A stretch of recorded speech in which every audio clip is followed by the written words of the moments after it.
Second. तो ये देखो मैंने यहाँ पे एक कैटेगरी बनाई है जो बिग बॉस के जो प्लेयर्स है अभी हिस्ट्री के, बिग बॉस के हिस्ट्री के जितने भी प्लेयर्स आए हैं उनको हम रेड करेंगे। और रेड करने के लिए हमने टीयर पे बांटा है। जैसे कि कोई बच्चा जो एग्जाम देता है तो उसकी ग्रेडिंग होती है ना कि 90 plus A grade, 80 to 90 B grade, 70 to 80 C grade. उसी तरीके से यहाँ पे ग्रेडिंग करेंगे कि कौन सा कंटेस्टेंट अभी तक 18 साल के सीजन में उसकी ग्रेडिंग क्या होनी चाहिए, उसका उसको आप कितने मार्क्स दोगे। ठीक है। ये मैंने दो तीन एग्जांपल के लिए, फॉर एग्जांपल सिद्धार्थ शुक्ला को रखा है कोर्ट में, लेजेंड उसके एक टियर नीचे, मतलब 80 टू 90 वाला मार्क्स। मान लो गोट यानी कि 90, तो जो टॉपर हो क्लास का, मतलब 18 सीजन का सबसे बेस्ट कंटेस्टेंट है।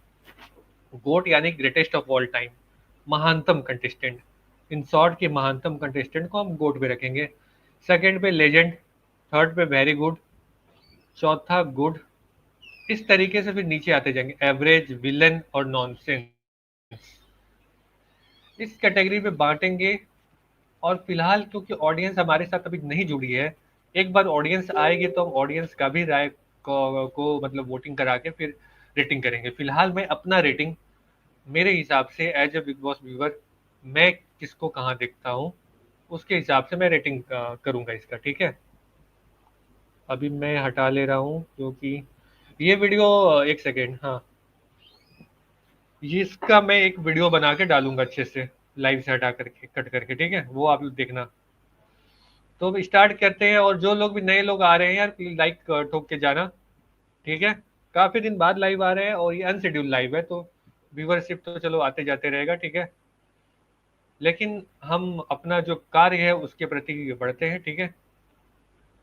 तो सबसे पहले मैंने कुछ कंटेस्टेंट यहाँ पे लिया है जिसके बारे में हम रेटिंग करेंगे। जैसे आप देख रहे हो कि सिद्धार्थ शुक्ला को गोट पे रखा हुआ है, यानी ग्रेटेस्ट ऑफ ऑल टाइम पे। ऑब्वियस सा बात है, इसको मैं चेंज करने वाला नहीं हूँ। बाकी करणवीर और रजत लाल पे हम आएंगे। Siddharth Shukla greatest of all time क्यों है इसके लिए एक्सप्लेनेशन आई थिंक मुझे देने का जरूरत पड़ता भी नहीं है, सभी को पता है कि उनका जो स्टैंड था, बिना किसी पॉलिटिकल हुए मुंह पे स्पेड को स्पेड बोलना, गलत को गलत बोलना, सही को सही बोलना, बिना डरे बिना झुके सच के साथ खड़े हुए थे। तो इसीलिए वो महानतम कंटेस्टेंट में से एक है। तो इसके आई थिंक इस पे ज्यादा चर्चा करने का बनता नहीं है। ठीक है। और सेकंड कैटेगरी है लेजेंड, वेरी गुड। पहले हम देख लेते हैं कंटेस्टेंट्स कौन कौन है। ओके, आसिम रियाज, प्रियंका चहर चौधरी, विवियन डिसेना। चलो स्टार्ट करता हूँ मैं। रजत दलाल और करणवीर मेहरा को फिलहाल के लिए लेजेंड पे रखा हूँ, और बाद में करेंगे। अभी हम आसिम रियाज को लेते हैं। मेरे हिसाब से आसिम रियाज इज ऑल्सो, सिद्धार्थ शुक्ला के सीजन में वो सेकंड रैंक था। यानी कि सिद्धार्थ शुक्ला के सीजन में जो कि बिग बॉस 13 में वो सेकंड रैंक पे था। तो वो ग्रेटेस्ट ऑफ ऑल टाइम तो नहीं, लेकिन उसकी एक कैटेगरी नीचे इसका होना बनता है आसिम रियाज का। तो अगर हम इसको लेजेंड से नीचे रखते हैं तो वो अन्याय होगा। तो इसको फिलहाल मैं आसिम रियाज को आता हूँ। कैटेगरीज देख लो आप, goat, legend, very good. I think very good से तो ऊपर ही होना चाहिए। अगर सिद्धार्थ शुक्ला हमारे लिए ग्रेटेस्ट ऑफ ऑल टाइम है तो आसिम रियाज को हम लेजेंड में रख सकते हैं। ओके। ओके, तो आसिम को हमने रखा है लेजेंड में। दोस्तों क्या कहना है इस पे, आप सभी लोगों का क्या राय है कि ये कैटेगरी जस्टिफाइड है कि नहीं। और ऑब्वियस रीजन है, आसिम रियाज ने काफी अच्छा टक्कर दिया था, जो कि एक अननोन चेहरा था। आसिम रियाज से किसी को एक्सपेक्टेशन नहीं थी कि वो जब आया था फर्स्ट डे तो सिद्धार्थ को काफी लोग जानते थे क्योंकि उसके सीरियल्स और मूवीज आ चुके थे, लेकिन आसिम रियाज को कोई जानता नहीं था। एक अननोन चेहरा होके भी अपना मार्क खड़ा कर देना वो बड़ी बात थी उस टाइम में। इसको हम कॉमन मैन के रूप में देखें कि कॉमन मैन की विक्ट्री है कि बिग बॉस जैसे घर में अगर आप सही खेलते हो तो आप आगे तक जा सकते हो, और जीतने का भी पोटेंशियल था आसिम रियाज में। तो ये लेजेंड कैटेगरी की जस्टिफाइड है। चलिए अब बढ़ते हैं नए कंटेस्टेंट की तरफ। तो नया कंटेस्टेंट कौन है। नया कंटेस्टेंट हमारा है, ओके, रजत दलाल हो गई, प्रियंका जग्गा। हाँ, सो प्रियंका जग्गा, जो कि Bigg Boss season Mannu Manveer वाले सीजन में बखेड़ा हुआ था और जिनको सलमान खान ने गेट आउट करके भी बाहर का रास्ता दिखाया था, तो इन्हें ये टास्क अच्छा करती थी, लेकिन इन्होंने जो गंद मचाया था उसके लिए इनफेमस है। यानी कि इन्हें कोई पसंद नहीं करता था। ऐसे लोग इंटरटेनिंग फैक्टर के लिए रहते हैं, टीआरपी के लिए कुछ उल्टा सीधा काम करें और शो को टीआरपी मिले तो वेरी गुड, नहीं गुड नहीं, एवरेज भी नहीं, विलन या नॉनसेंस, ये दो में मैं कंफ्यूज हूँ, विलन पे रखूँ कि नॉनसेंस में रखूँ। शो का विलन इसलिए नहीं रख सकता क्योंकि लास्ट तक नहीं थी। आई थिंक शो का विलन के लिए हम स्वामी ओम को शो का विलन बोलेंगे, स्वामी ओम बाबा को। इनको हम नॉनसेंस में रखते हैं, नहीं नहीं विलन पे रखते हैं, क्योंकि इन्होंने जब निकाला गया था प्रियंका जग्गा को शो में तो काफी उल्टा सीधा और उल्टी सीधी बातें कही थी प्रियंका जग्गा ने, और पर्सनल अटैक किया था और काफी गंदी संदी बात बोली थी लोपामुद्रा को, और इनको बेइज्जत करके निकाला गया था शो से। इस रीजन से मैं इन्हें विलेन में डालता हूँ, प्रियंका जग्गा को। सो प्रियंका जग्गा इज द विलेन। ठीक है, अभी तक का सीन ये है। रजत दलाल को वेरी गुड में डालते हैं फिलहाल के लिए हम, क्योंकि देखो आसिम के तो नीचे थे रजत दलाल और वो थर्ड आए थे। फिलहाल के लिए रजत दलाल को थर्ड पे रखते हैं, वेरी गुड पे रखते हैं। ठीक है, बाद में सोचा जाएगा। ओके, तो Karanveer Mehra, Asim Riaz legend, Siddharth Shukla greatest of all time. तो ये टोटल 18 सीजन का हिसाब किताब है। ठीक है, अभी किसके बारे में बात करते हैं, इनको लेते हैं, इमाम सिद्दीकी। इमाम सिद्दीकी को हम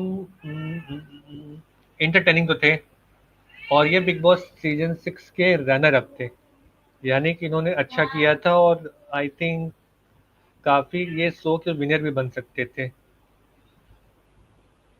तो लेजेंड तो नहीं कह सकते हैं, लेकिन हाँ वेरी गुड तो कह सकते हैं। एक काम करते हैं, एक वेरी गुड के बाद जो गुड के जगह पे ना हम एक ये टायर लाते हैं, एंटरटेनिंग रख देते हैं, ज्यादा बेटर रहेगा।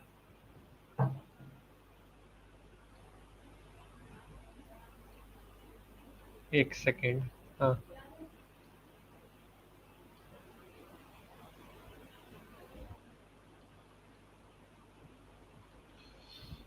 वेरी गुड के जगह पे हम ना एक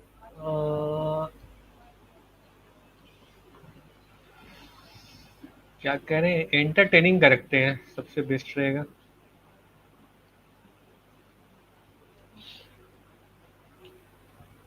क्योंकि इसमें ऐसे कंटेस्टेंट आ जाएंगे जिन्होंने एंटरटेनिंग मतलब कि मनोरंजक, इतना तो आता ही होगा आप लोग को इंग्लिश, एंटरटेनिंग।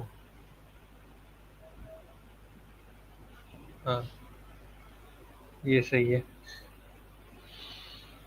हाँ, इंटरटेनिंग थे ये, इंटरटेनिंग थे ये इमाम सिद्दीकी अपने सीजन में, यानी इन्होंने अपने ऑडियंस का भरपूर मनोरंजन किया था, तो इसके लिए कैटेगरी इंटरटेनिंग सही रहेगा मेरे हिसाब से। तो जो भी नए लोग आ रहे हैं दोस्तों, चैट पे आप लोग जुड़ो, हमारे साथ आप लोग जुड़ो, चैट में कुछ कमेंट वमेंट करो ताकि कमेंट दिखे आपका। ऐसे ही आप मत जाओ, मैं ही बोलता रहूं और आप लोग निकल ना जाओ, काफी दिन बाद हम लाइव कर रहे हैं। ओके, तो मोहन भाई वेलकम टू आवर शो। रजत को लेजेंड कर, नहीं तो डिसलाइक दूंगा। अरे भाई, ये तो धमकी है, ये तो धमकी है समय रैना के फैन। रजत को लेजेंड पे रखा था, ठीक है, चलो ठीक है मोहन भाई, आप कह रहे हो तो लेजेंड पे रखता हूँ, लेकिन मेरे पर्सनल ओपिनियन पे लेजेंड पे रखा था शुरू में हमने रजत को। एक बार हम फिर इसको ना रिवाइज करेंगे, ठीक है।